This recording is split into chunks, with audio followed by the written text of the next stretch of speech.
Ethical hacking and cyber security இந்த வார்த்தையை கேள்விப்பட்ட உடனே உங்களுக்கு எல்லாருக்குமே தெரியும். எத்திக்கல் ஹேக்கிங் அப்படின்னா கண்டிப்பாக சிஸ்டமை ஹேக் பண்ணுவாங்க. அதுக்கப்புறம் சைபர் செக்யூரிட்டி அப்படின்னா டேட்டாவை எல்லாத்தையும் செக்யூர் பண்ணுவாங்க அப்படிங்கிறது கண்டிப்பாக எல்லாருக்குமே தெரிஞ்ச விஷயம். பட் இதில் நிறைய கெரியர்ஸ் இருக்குது. ஸோ நீங்கள் ஒரு கம்பெனிக்கு போகிறீங்க அப்படின்னா என்ன மாதிரியான ரோல்ஸ் உங்களுக்கு இருக்கும், என்ன மாதிரியான வேலைகள் உங்களுக்கு இருக்கும் அப்படிங்கிறது பார்த்தீங்கன்னா ஒரு கெரியர் வைஸ் தான் பிரிப்பாங்க.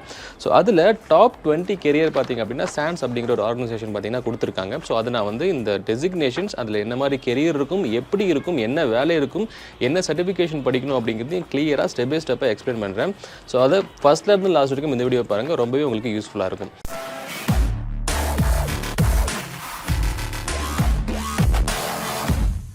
ஃபர்ஸ்ட் விஷயம், இந்த சான்ஸ் அப்படின்னா என்ன? இந்த சான்ஸ் அப்படின்னா யார்? சான்ஸ் அப்படிங்கிறது குளோபல் ஆர்கனைசேஷன், கிட்டத்தட்ட ஒரு 39 வருஷமாக சர்டிஃபிகேஷனை ப்ரொவைட் பண்ணியிருக்காங்க. ஸோ இந்த சான்ஸ் அப்படிங்கிற நேம்லேயே உங்களுக்கு தெரியும், சிஸ்அட்மின், ஆடிட், நெட்வொர்க் செக்யூரிட்டி, இந்த 4 டொமைனுக்கு சர்டிஃபிகேஷன்ஸ் ப்ரொவைட் பண்ணுறாங்க. ஃபார் எக்ஸாம்பிள் சைபர் டிஃபென்ஸ் ஆகட்டும், த்ரெட் இன்டெலிஜென்ஸ் ஆகட்டும், அதுக்கப்புறம் அப்ளிகேஷன் செக்யூரிட்டி ஆகட்டும், அதுக்கப்புறம் பார்த்தீங்கன்னா வெப் அப்ளிகேஷன் செக்யூரிட்டி ஆகட்டும், இந்த மாதிரி ஃபுல்லாகவே பியூராக cyber security and security related சர்டிஃபிகேஷன்ஸும் அதுக்கப்புறம் பார்த்தீங்கன்னா இந்த நெட்வொர்க் ரிலேட்டட் சர்டிஃபிகேஷன்ஸ் எல்லாமே இந்த சான்ஸ் ப்ரொவைட் பண்ணுறாங்க த்ரூ ஜிஏசி சர்டிஃபிகேஷன்ஸ். இந்த ஜிஏசி சர்டிஃபிகேஷன்ஸ் அப்படி என்னன்னா குளோபல் ஸ்டாண்டர்ட் சர்டிஃபிகேஷன்ஸ் அப்படின்னு சொல்லலாம். இது எப்படின்னா இப்போ ஜிஏசிக்கு ஃபுல் ஃபார்ம் பார்த்தீங்கன்னா குளோபல் இன்ஃபர்மேஷன் அஷூரன்ஸ் சர்டிஃபிகேஷன். இந்த ஒரு சர்டிஃபிகேஷன் நீங்கள் படித்தா வேர்ல்டு ஃபுல்லாக உங்களுக்கு ஸ்டாண்டர்ட் இருக்கும். ஸோ நீங்கள் எங்கே போய் கொடுத்தாலுமே இது உங்களுக்கு யூஸ்ஃபுல்லாக இருக்கும். இவங்க ஃபஸ்ட்டு சொல்லியிருக்கிற விஷயம் கெரியர் என்ன அப்படின்னா த்ரெட் ஹண்டர். அதாவது த்ரெட் ஹண்டர் அப்படின்னா என்ன? ஸோ ஒரு கம்பெனி இருக்குது, என் கம்பெனியில் ஒரு 100 கம்ப்யூட்டர்ஸ் இருக்குது அப்படின்னா வேர்ல்டு ஃபுல்லாக வெளியே நிறைய விஷயங்கள் நடந்துட்டு இருக்கும். இன்றைக்கி நீங்கள் நியூஸில் படிக்கிறீங்க, இந்த டேட்டாவை ஹேக் பண்ணிட்டாங்க. இப்போ போன வாரம் பார்த்தீங்கன்னா உபரை ஹேக் பண்ணிட்டாங்க, அதுக்கப்புறம் ஸ்லாக்கை ஹேக் பண்ணிட்டாங்க, லிங்க்டினை ஹேக் பண்ணிட்டாங்க, ஃபேஸ்புக்கை ஹேக் பண்ணிட்டாங்க அப்படின்னா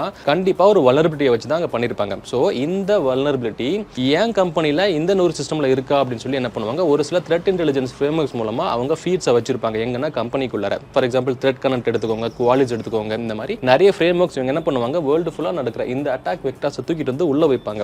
உள்ள வைக்கும் போது இதை மானிட்டர் பண்றது தான் த்ரெட் ஹண்டர் என்ன பண்ணுவார்னா, இந்த மாதிரி இந்த இஷ்யூ இந்த சிஸ்டம்ல இருக்கா, அப்படி இருந்துச்சுன்னா உடனே ஃபிக்ஸ் பண்ணுங்க அப்படின்னு சொல்லி அவங்க என்ன பண்ணுவாங்க, இன்வெஸ்டிகேட் உள்ள ஃபுல்லா த்ரெட் ஹண்டிங் பண்ணுவாங்க. பண்ணிட்டு அப்புறம் சர்டன் டீமுக்கு சொல்லுவாங்க இதை ஃபிக்ஸ் பண்ணுங்க அப்படின்னு. இதுதான் பாத்தீங்கன்னா த்ரெட் ஹண்டிங். இதுக்கு நீங்க படிக்க வேண்டிய சர்டிஃபிகேஷன்ஸ் என்ன அப்படின்னா GCFA, GNFA, GCIH, GREM, GREM. So இந்த 4 சர்டிஃபிகேஷன் படிச்சீங்கன்னா இந்த கெரியருக்குள்ள நீங்க போகலாம். ஓகேங்களா?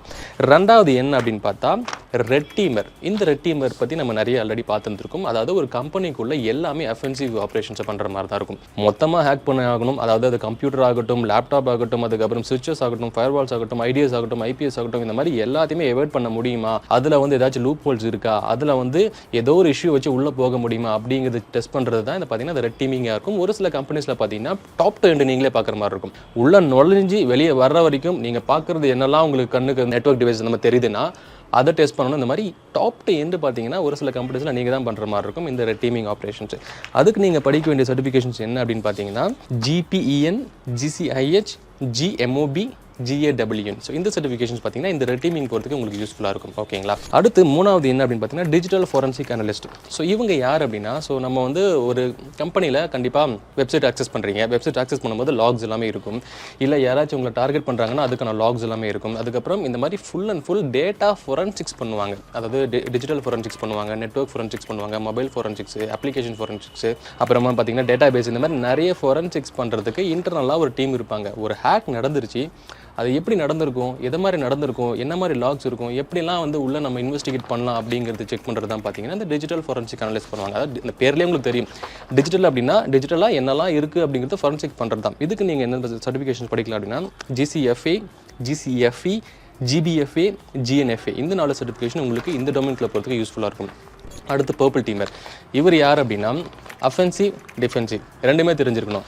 ஹேக் பண்ணவும் தெரிஞ்சிருக்கணும், டிஃபெண்ட் பண்ணவும் தெரிஞ்சிருக்கணும். இன்றைக்கி நான் போயிட்டு ஒரு கம்ப்யூட்டர் ஹேக் பண்ணுறேன் அப்படின்னா ஹேக் பண்ணுறதுக்கு ஒரு சில ப்ரோட்டோகால்ஸ் இருக்கும் கரெக்டாக. ஆனால் அந்த ப்ரோட்டோகால்ஸை இந்த டிஃபென்ஸ் மெக்கானிசம் வச்சு இம்ப்ளிமெண்ட் பண்ணால் நம்ம இதை தடுக்கலாம் அப்படின்னு சொல்கிறதுக்கு 2 நாலேஜுமே இந்த பர்பிள் டீமுக்கு இருக்கணும். ஓகேங்களா? அப்போ ஹேக் பண்ணவும் தெரிஞ்சிருக்கணும், உங்களுக்கு டிஃபென்ஸ் பண்ணவும் தெரிஞ்சிருக்கணும், செக்யூரிட்டி கண்ட்ரோல்ஸ் உள்ள எப்படி இம்ப்ளிமெண்ட் பண்ணவும் தெரிஞ்சிருக்கணும், என்ன மாதிரி பாலிசி இருக்கணும்னு தெரிஞ்சிருக்கணும். ஸோ இந்த மாதிரி ஒரு ஆல்ரவுண்டர் மாதிரி வச்சுக்கோங்க, ஒரு பர்பிள் டீம் ஆல்ரவுண்டர் அப்படின்னு சொல்லலாம். அஃபென்சிவ், டிஃபென்சிவ் ரெண்டுமே தெரிஞ்சிருந்தால் உங்களுக்கு ரொம்ப யூஸ்ஃபுல்லாக இருக்கும். இதுக்கு நீங்கள் என்ன மாதிரி சர்டிஃபிகேஷன்ஸ் படிக்கலாம் அப்படின்னு பார்த்தீங்கன்னா GDAT, GPYC, GCIH, GXPN, இந்த சர்டிஃபிகேஷன் இந்த டொமைனுக்குள்ள போகிறதுக்கு உங்களுக்கு யூஸ்ஃபுல்லாக இருக்கும்.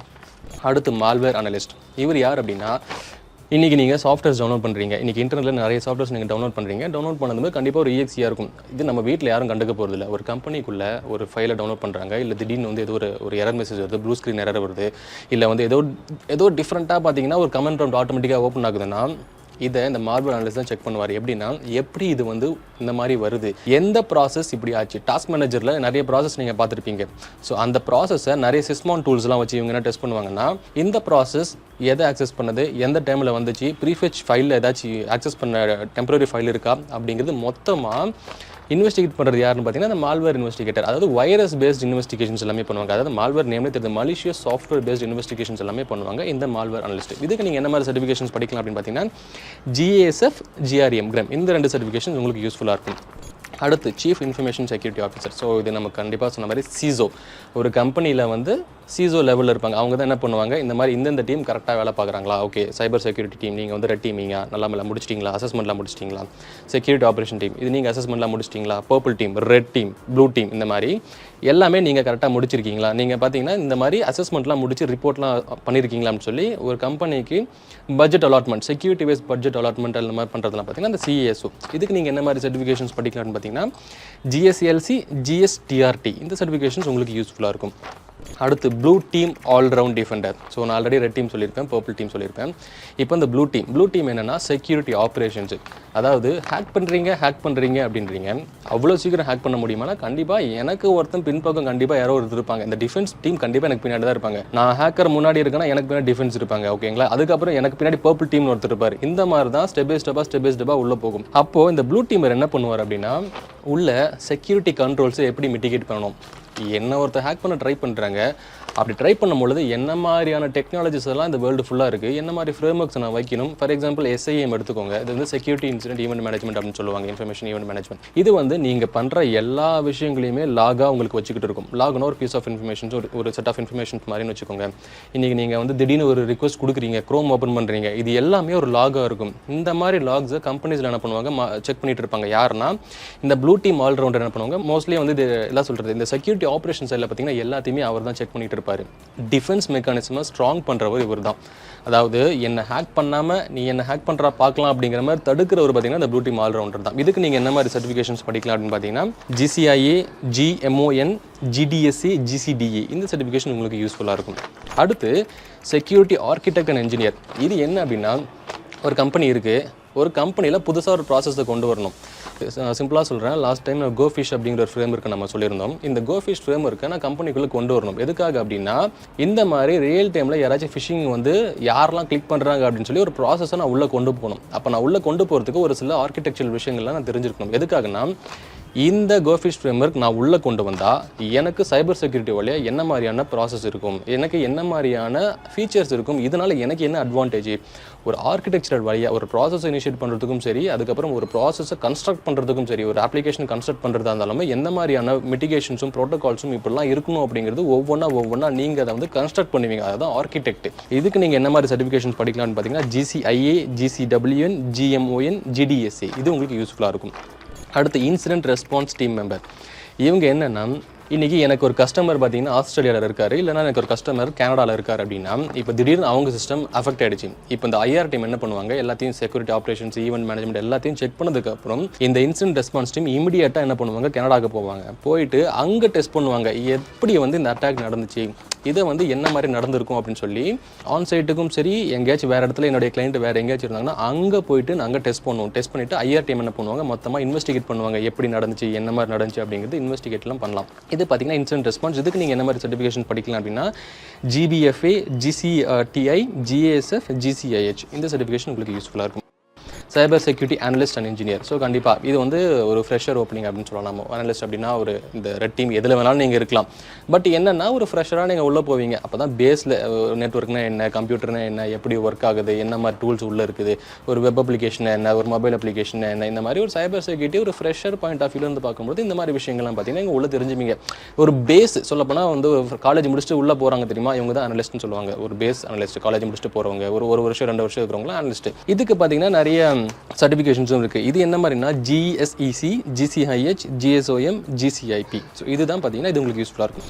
OSINT investigator and analyst. இந்த OSINT இன்வெஸ்டிகேட்டர் என்னன்னா ஓப்பன் சோர்ஸ் இன்டெலிஜென்ஸ் ஃப்ரேம்வொர்க் நமக்கு கண்டிப்பாக தெரியும். இப்போ உள்ள வந்து ஒரு டேட்டா இருக்கு, யாரோ ஒருத்தர் ஹேக் பண்ணுறாரு அப்படின்னா அவரை பற்றின இன்ஃபர்மேஷன் பப்ளிக்காக எங்கேயாச்சும் இருக்குது அப்படின்னு சொல்லி நீங்கள் டெஸ்ட் பண்ணணும். நான் சிம்பிளாக ஒரு விஷயம் சொல்கிறேன். இப்போ வந்து என்னுடைய கம்பெனி நான் வச்சிருக்கேன் சைபர் வாய்ஸ் அப்படின்னா, சைபர் வாய்ஸ் அப்படிங்கிற நேமை யாரோ ஒருத்தர் வந்து தப்பான விஷயத்துக்கு பார்த்தீங்கன்னா அங்கங்கே யூஸ் பண்ணிக்கிட்டு இருக்காங்க அப்படின்னா உடனே என்ன பண்ணுவோம், அது வந்து ஓப்பன் சோர்ஸில் எங்கெல்லாம் அந்த சைபர் வாய்ஸ்ங்கிற நேம் மென்ஷனாக இருக்குது அப்படிங்கிறது நேமை பார்ப்போம். அதுக்கப்புறம் பிராண்ட் அனாலிசிஸ்லாம் இருக்குது. ஃபார் எக்ஸாம்பிள் இந்த ஸ்ப்ரவுட் சோஷியல், பிராண்ட் 24 இவங்கெல்லாம் என்ன பண்ணுவாங்கன்னா இந்த மாதிரி ஹேஷ்டாக் என்ன யூஸ் பண்ணியிருக்காங்க, இந்த நேம் எப்படி வெளியே போகுது, எப்படி வந்து இந்த இடத்துல இவங்க நேம் தப்பாக இருக்குது, சென்டிமெண்டல் அனாலிசிஸ் சொல்லுவாங்க. அதை வந்து இது எல்லாத்தையுமே செக் பண்ணி இதை OSINT இன்வெஸ்டிகேட்டர் என்ன பண்ணுவாங்க, இந்த மாதிரி தான் அனாலிசிஸ் பண்ணுவாங்க. ஒரு கம்பெனிக்குள்ள ஒரு அப்ளிகேஷனும் சரி, ஒரு அட்டாக் வெக்டார்ஸ் நடக்கிறதும் சரி, ஒரு யாராச்சும் ஹேக்கர் உள்ள வராங்களும் சரி, அதை ஓப்பன் சோர்ஸ் இன்டெலிஜென்ஸ் ஃப்ரேம்வொர்க் மூலமா அவங்க பண்ணுவாங்க. இதுதான் OSINT இன்வெஸ்டிகேட்டர்னு சொல்லுவாங்க. இதுக்கான சர்டிஃபிகேஷன் பார்த்தீங்கன்னா GOSI GCTI. இது வந்து யூஸ்ஃபுல்லாக இருக்கும் உங்களுக்கு. அடுத்து டெக்னிக்கல் டைரக்டர். ஸோ கண்டிப்பாக இந்த நேம்லேயே தெரியுது, இது வந்து டைரக்டர். இது வந்து டெக்னிக்கல் லெவலில் இருப்பாங்க. ஸோ இந்த டைரக்டர் தான் எல்லாருமே இந்த CISO பார்ப்பாங்க. அதுக்கப்புறம் எல்லா டீமையும் கரெக்டாக இருக்கா இல்லையா அப்படிங்கிறது மொத்தமாக பார்க்குறது யாருன்னா டெக்னிக்கல் டைரக்டர் தான் எல்லாத்தையுமே மேனேஜ் பண்ணுவாங்க. ஸோ இதுக்கு நீங்கள் என்ன படிக்கலாம் அப்படின்னு பார்த்தீங்கன்னா GSOM GCC நீங்கள் படிக்கலாம்.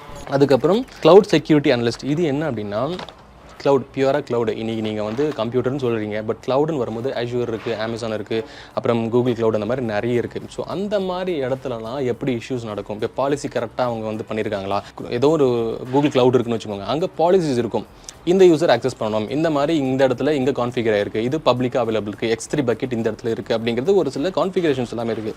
அந்த கான்ஃபிகரேஷன்ஸ் எல்லாமே கரெக்டாக இருக்கா அப்படின்னு சொல்லிட்டு இந்த கிளவுட் செக்யூரிட்டி அனலிஸ்ட் வந்து பார்ப்பாங்க. இதுக்கு நீங்கள் என்ன சர்டிஃபிகேஷன் படிக்கலாம் அப்படின்னா GCLD, GPCS, GCPM, GEUA இது எல்லாமே நீங்கள் படிக்கலாம். அப்புறம் இன்ட்ரூஷன் டிடெக்ஷன் SOC அனலிஸ்ட். இதுதான் நான் ஆல்ரெடி சொன்ன மாதிரி SOC, இன்ட்ரூஷன் டிடெக்ஷன். இந்த பேர்லேயே உங்களுக்கு தெரியும், உள்ளே யாராச்சும் வராங்க அப்படின்னா, ஒரு ஃபார் எக்ஸாம்பிள் என் வீடு இருக்குது, என் வீட்டுக்குள்ளே யாராச்சும் உள்ளே வர ட்ரை பண்ணுறாங்கன்னா நான் செக்யூரிட்டி வச்சிருக்கேன், எங்கப்பா நீங்கள் உள்ளே போகிற அப்படின்னு சொல்லிட்டு அவர் கொஸ்டின் கேட்குறேன். இந்த மாதிரி தான் ஒரு சில ப்ராப்பர்ட்டி டூல்ஸ்லாம் வச்சிருப்பாங்க. ஃபார் எக்ஸாம்பிள் SIM டூல்ஸ் இருக்குது, அதுக்கப்புறம் நிறைய SOC மானிட்டரிங் டூல்ஸ் எல்லாம் இருக்குது, இவங்க வச்சிருப்பாங்க. ஸோ வர்ற எல்லா லாக்ஸுமே செக் பண்ணி நீ கரெக்டாக, நீ இந்த பக்கம் போ, நீ கரெக்டாக உன்னோட டிக்ளைன் பண்ணுற அப்படின்னு சொல்லி என்ன பண்ணுவாங்க, ஒவ்வொன்றத்தையும் இங்கே போ அங்கேவான்னு சொல்லி என்ன டிக்ளைன் பண்ணி விடுவாங்க. இந்த மாதிரி பார்த்தீங்கன்னா இன்ட்ரூஷன் டிடெக்ஷன் அனலிஸ்ட் தான் SOC அப்படின்னு சொல்லுவாங்க. இதுக்கு நீங்கள் என்ன சர்டிஃபிகேஷன் படிக்கலாம் அப்படின்னா GMON, GCDA, GCIA, GCIH இது எல்லாமே நீங்கள் படிக்கலாம். அதுக்கப்புறம் செக்யூரிட்டி அவேர்னஸ் ஆஃபீஸர்.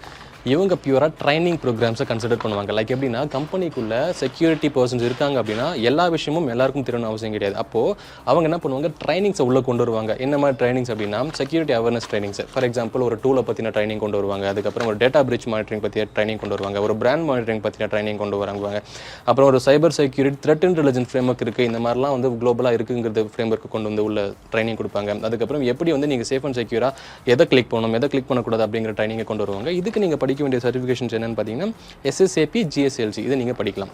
அதுக்கப்புறம் vulnerability researcher and exploit developer.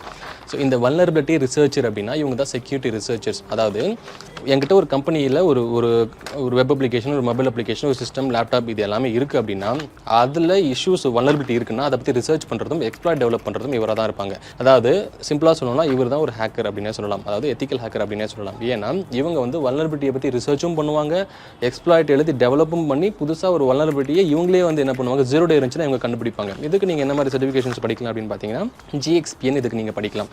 அதுக்கப்புறம் அப்ளிகேஷன் பென் டெஸ்டர். ஸோ இந்த நேம்லேயே தெரியுது, அப்ளிகேஷன் அப்படின்னா வெப் அப்ளிகேஷன், மொபைல் அப்ளிகேஷன், இந்த மாதிரி அப்ளிகேஷன் பேஸ்டு வல்னரபிலிட்டி டெஸ்டர் தான் பார்த்தீங்கன்னா இந்த பென் டெஸ்டர். அது PTன்னு சொல்லுவாங்க, அதாவது VA வேறு PT வேறு, ரெண்டுமே சேர்ந்தது ஒவ்வொரு இடத்துல இருக்கும். ஸோ அப்போது VA அப்படின்னா வல்னரபிலிட்டி அசஸ்மெண்ட், PT அப்படின்னா பென்ட்ரேஷன் டெஸ்டிங். அதாவது வல்னரபிலிட்டியை மட்டும் கண்டுபிடிக்கிறது ஒரு கேங்காக இருக்கும், பென்ட்ரேஷன் டெஸ்டிங் பண்ணுறது ஒரு குரூப்பாக இருக்கும். இப்போது இந்த இடத்துல பார்த்தீங்கன்னா அப்ளிகேஷன் பென் டெஸ்டர் அப்படின்னா ஒரு அப்ளிகேஷனை மட்டும் தான் டார்கெட் பண்ணுவாங்க. அந்த அப்ளிகேஷனை ஃபுல் அண்ட் ஃபுல் என்ன பண்ணுவாங்க, இங்கே இஷ்யூ இருக்குது, இங்கே இப்படி ஹேக் பண்ணலாம் அப்படின்னு சொல்கிறது அந்த அப்ளிகேஷன். ஓகேங்களா? இதுக்கு நீங்கள் என்ன மாதிரி சர்டிஃபிகேஷன் படிக்கலாம் அப்படின்னா GAAPT, GPEN, GMOB, GCPN இதெல்லாம் படிக்கலாம். அடுத்து ICS OT security assessment consultant. இது என்னன்னா ஸ்காடா பேஸ்டு, அதுக்கப்புறம் OT பேஸ்டு. இப்போ நீங்கள் சென்னையில் மணாலி கிட்டலாம் போனீங்கன்னா டர்பைன் மேனுஃபேக்சரிங் கம்பெனிஸ்லாம் இருக்கும், அதுக்கப்புறம் பார்த்தீங்கன்னா இந்த ஸ்காடா பேஸ்டு சிஸ்டம்ஸ்லாம் இருக்கும், PLC சர்க்யூட்லாம் வச்சிருப்பாங்க. அங்கே ஒரு மிஷினை எல்லாத்தையும் கண்ட்ரோல் பண்ணுறது இந்த ஸ்காடா சிஸ்டம்ஸாக இருக்கும். அந்த சிஸ்டமை நீங்கள் என்ன பண்ணணும், டெஸ்ட் பண்ணணும், செக்யூரிட்டி டெஸ்டிங் பண்ணுவாங்க. இந்த மாதிரி விஷயங்களையும் பார்த்தீங்கன்னா சைபர் செக்யூரிட்டியில் இருக்குது. இதுக்கு நீங்கள் என்ன மாதிரி சர்டிஃபிகேஷன்ஸ் படிக்கணும் அப்படின்னா GACSP, GCIP, GRID, GPEN இது எல்லாமே படிக்கலாம். அடுத்து DevSecOps இன்ஜினியர்னு சொல்லுவாங்க. இது வந்து டெவலப்மெண்ட் செக்யூரிட்டி ஆப்ரேஷன்ஸ். ஸோ டெவலப்மெண்ட்டும் நீங்களே பண்ணுவீங்க, செக்யூரிட்டியும் நீங்களே பண்ணுவீங்க, ஆப்ரேஷன்ஸும் நீங்களே பண்ணுவீங்க. அதாவது ஒரு கோடை நீங்கள் டெவலப் பண்ணுறீங்கன்னு வச்சுக்கோங்க, அதில் என்ன மாதிரி இஷ்யூஸ் வரும் அப்படிங்கிறத நீங்கள் செக் பண்ணுவீங்க. அதுக்கப்புறம் என்ன மாதிரி வந்து மிட்டிகேட் பண்ணுங்கிறது நீங்களே பார்த்துப்பீங்க. இது சொல்ல போனால் DevSecOps அப்படின்னு சொல்லுவாங்க. இது வந்து ஒரு நல்ல ஒரு ஓப்பனிங், நல்ல ஒரு நேம் ஆக்சுவலி. இது டெவலப்மெண்ட் செக்யூரிட்டி ஆப்ரேஷன்ஸ் இன்ஜினியர் அப்படிங்கிறது நல்ல ஒரு ரோலும் கூட. ஸோ இதுக்கு நீங்கள் என்ன மாதிரி சர்டிஃபிகேஷன் படிக்கலாம் அப்படின்னா GPCS, GWEB, GCSE இந்த சர்டிஃபிகேஷன்ஸ் எல்லாம் நீங்கள் படிக்கலாம். அடுத்து ஃபைனலாக மீடியா எக்ஸ்ப்ளாய்டேஷன் அனலிஸ்ட் அப்படின்னு சொல்லுவாங்க. இந்த மீடியா எக்ஸ்ப்ளாய்டேஷன் அனலிஸ்ட் அப்படின்னா இன்றைக்கி ஃபொரன்சிக்ஸ் நம்ம சொல்கிறோம். இன்றைக்கி வந்து இது ஒரு ஹேக் ஆகிடுச்சு, என் ஃபைலை கரப்ட் ஆகிடுச்சு அப்படின்னா அதை கரப்ட் பண்ண ஃபைல்ஸ் என்ன பண்ணுவாங்க, இவங்க எக்ஸ்ப்ளாய்ட் பண்ண ட்ரை பண்ணுவாங்க, இன்வெஸ்டிகேட் பண்ண ட்ரை பண்ணுவாங்க. மீடியா, அதாவது மீடியா பேஸ்டுன்னு உங்களுக்கு தெரியுது. ஃபார் எக்ஸாம்பிள் ஆடியோ இருக்கலாம், வீடியோ இருக்கலாம், இல்லை வந்து வேறு ஏதாச்சும் ஒரு என்ன சொல்கிறது ஒரு ஃபைல் டாக்குமெண்ட்டாக இருக்கலாம், ஹார்ட் டிஸ்காக இருக்கலாம். இந்த மாதிரி ஏதாச்சும் கரப்டான விஷயங்களை பார்த்தீங்கன்னா இந்த மீடியா எக்ஸ்ப்ளாய்டேஷன் அனலிஸ்ட் பார்த்தீங்கன்னா செக் பண்ணுவாங்க. இதுக்கு நீங்கள் என்ன மாதிரி சர்டிஃபிகேஷன் படிக்கலாம் அப்படின்னா GBFA, GCFE, GNFA, GSF இதெல்லாம் பார்த்தீங்கன்னா உங்களுக்கு ரொம்ப யூஸ்ஃபுல்லாக இருக்கும். இப்போ நான் இந்த இடத்துல இந்த 20 கேரியர்ஸ் சொல்லியிருப்பேன். இந்த 20 கேரியர்ஸ்க்கும் பார்த்தீங்கன்னா இந்த சர்டிஃபிகேஷன்ஸும் சொல்லியிருப்பேன். இந்த சர்டிஃபிகேஷன்ஸ் மட்டும் தானே அப்படின்னு கேட்டால் கிடையாது. இது நிறைய சர்டிஃபிகேஷன்ஸும் நீங்கள் படிக்கலாம். நான் இந்த கமெண்ட்டில் பார்த்தீங்கன்னா ஒரு டாக்குமெண்ட் அட்டாச் பண்ணியிருக்கேன். அதை நீங்கள் டவுன்லோட் பண்ணிங்கன்னா உங்களுக்கு கிளியராகவே புரியும். ரெண்டாவது, இந்த சர்டிஃபிகேஷன்ஸ்லாம் பார்த்தீங்கன்னா எங்கே படிக்கிறது அப்படின்னு கண்டிப்பாக உங்களுக்கு இருக்கும். ஸோ இந்த சர்டிஃபிகேஷன்ஸ் வந்து எங்கே படிக்கிறது, செல்ஃப் லேர்னிங்கா இல்லை ஆத்தரைஸ்டு சென்டர் இருக்கா அப்படின்னு நீங்கள் தெரிஞ்சுக்கலாம். எல்லா சர்டிஃபிகேஷனுக்கும் பார்த்தீங்கன்னா ஆத்தரைஸ்டு சென்டர்ஸ் இருப்பாங்க. இப்போ நான் சான்ஸ்ன்னு சொன்னால் இந்த சான்ஸ்க்கு ஆத்தரைஸ்டு சென்டர்ஸ் அப்படின்னு சொல்கிறவங்க பார்த்தீங்கன்னா சென்னையிலையோ இல்லை பெங்களூர்லையோ எங்கேயோ இருப்பாங்க. அந்த இடத்துல நீங்கள் போய் கேட்டிங்க அப்படின்னா அவங்க வந்து நீங்கள் ஆன்லைனில் படிக்கிற மாதிரி இருக்கும், ஆஃப்லைனில் படிக்கிற மாதிரி இருக்கும். இன்கேஸ் அவங்க ட்ரைனரை நீங்கள் அசைன் பண்ணுறாங்க, அவங்க அந்த சென்டர் பார்த்தீங்கன்னா ட்ரைனர் உங்களுக்கு தேவைன்னா அவங்க என்ன பண்ணுவாங்க, அந்த சர்டிஃபிகேஷனுக்கு கொஞ்சம் எக்ஸ்ட்ரா காஸ்ட்டும் கேட்பாங்க. இது மோஸ்ட்லி இந்த மாதிரி சர்டிஃபிகேஷன்ஸ் எல்லாமே எவ்வளோ இருக்குன்னா 50,000 above இருக்கும். மோஸ்ட்லி சம் சர்டிஃபிகேஷன்லாம் 1 lakh above இருக்கும். மோஸ்ட்லி 80,000 மேலே தான் இருக்குன்னு வச்சுக்கோங்க. பட் இது உண்மையாகவே ஒர்த்தான்னு கேட்டால் கண்டிப்பாக நான் ஆல்ரெடி முன்னாடியே சொன்ன மாதிரி இது குளோபல் ஸ்டாண்டர்ட் சர்டிஃபிகேஷன்ஸ். நீங்கள் வந்து சர்டிஃபிகேட் படிக்கும் போது 3 விஷயங்களை தெளிவுபடுத்திக்கோங்க. என்ன விஷயம் அப்படின்னா சர்டிஃபிகேஷன் ஆஃப் கம்ப்ளீஷன் ஒன்று, சர்டிஃபிகேஷன் ஆஃப் பார்ட்டிசிபேஷன் ஒன்று, சர்டிஃபிகேஷன் ஆஃப் அச்சீவ்மெண்ட் ஒன்று. எப்பவுமே சர்டிஃபிகேஷன்ஸ் நீங்கள் வச்சிருக்கீங்க, நான் கம்பெனியில் போய் பேச போகிறேன், என்கிட்ட சர்டிஃபிகேட் இருக்குது அப்படின்னா இந்த பார்ட்டிசிபேஷன் சர்டிஃபிகேட் இருக்குது தெரியுமா, அது சும்மா ஒரு பேருக்கு, அதாவது 100 பேர் இடத்துல இருக்காங்க, அந்த 100 பேர்லேயும் நானும் ஒன் ஆஃப் த மெம்பர்னு சொல்கிறது அந்த பார்ட்டிசிபேஷன் சர்டிஃபிகேட். அது நமக்கு வந்து யூஸ் கிடையாது. ரெண்டாவது என்னன்னா சர்டிஃபிகேஷன் ஆஃப் கம்ப்ளீஷன். ஒரு 10 டாபிக் கொடுத்து உங்களை படிக்க சொல்கிறாங்க அப்படின்னா அந்த 10 டாபிக் நான் படித்து முடிச்சிட்டேன், அப்போது அதை நீங்கள் படித்து முடிக்காமல் கூட கம்ப்ளீட் பண்ணலாம். ஓகேங்களா? ஸோ அந்த கம்ப்ளீஷன் சர்டிஃபிகேட்டும் நான் ப்ரிஃபர் பண்ண மாட்டேன். எப்போவுமே சர்டிஃபிகேட் ஆஃப் அச்சீவ்மெண்ட் வச்சுக்கோங்க. இந்த அச்சீவ்மெண்ட் என்னன்னா உங்களுக்கு கொடுத்த அந்த 10 டாப்பிக்கையும் நான் படித்து முடிச்சு எக்ஸாம் எழுதி பாஸ் பண்ணதுக்கு அப்புறம் தான் அந்த அச்சீவ்மெண்ட் கொடுப்பாங்க. ஸோ சர்டிஃபிகேஷன் வைஸும் நீங்கள் அதை பார்த்துக்கோங்க. இன்கேஸ் நீங்கள் ஏதாச்சும் ஒரு கோர்ஸ் படிக்கிறீங்க, ஏதாச்சும் ஒரு பிளாட்ஃபார்மில் நீங்கள் ஆன்லைன் பிளாட்ஃபார்மில் கோர்ஸ் படிக்கிறீங்க அப்படின்னா கூட இந்த சர்டிஃபிகேட்டை நீங்கள் செக் பண்ணிக்கோங்க. ஒரு சில இடத்துல கம்ப்ளீஷன்ஸ் பார்த்தீங்கன்னா எக்ஸாம் முடிச்சும் கொடுத்துருந்துப்பாங்க. ஸோ இந்த மாதிரி குளோபல்னு வரும்போது அச்சீவ்மெண்ட் தான் எல்லாத்தையும் பார்ப்பாங்க. அதுதான் உங்களுக்கு ஆடட் அட்வான்டேஜாக இருக்கும். ஸோ இந்த மாதிரி நீங்கள் அடுத்து எப்படி நம்ம வந்து இன்ஸ்டியூஷனை செலக்ட் பண்ணலாம். இப்போ இவ்வளோ சர்டிஃபிகேஷன் சொல்லியிருக்கீங்க, இந்த சர்டிஃபிகேஷன் மட்டும் படித்தா எனக்கு வேலை கிடைச்சிடும் அப்படின்னு கேட்டால் அதை நான் சொல்லவே மாட்டேன். சர்டிஃபிகேஷன் அப்படிங்கிறது இந்த டொமைனுக்குள்ளே நீங்கள் போகலாம். டாப் 20 கேரியர்ஸில் நான் சொன்ன எல்லா டொமைன்லையும் இந்த சர்டிஃபிகேஷன் வச்சிங்கன்னா கண்டிப்பாக போகலாம். அது 100% ஷுர். பட் என்னென்னா அதுக்கான ஸ்டெப்ஸ் எடுக்க வேண்டியது நீங்களாக தான் இருக்கணும், அதுக்கான ஸ்கில்ஸை வளர்த்துக்க வேண்டியது நீங்களாக தான் இருக்கணும். ஸோ அது மாதிரி இந்த மாதிரி நிறைய விஷயங்களை நம்ம போக போக தெரிஞ்சுக்கலாம் நம்ம சேனல். இந்த மாதிரி புதுசாக விஷயங்கள் தெரிஞ்சுக்க மறக்காமல் சைபர் வாட்ச் சேனல் சப்ஸ்கிரைப் பண்ணுங்கள். தேங்க்யூ.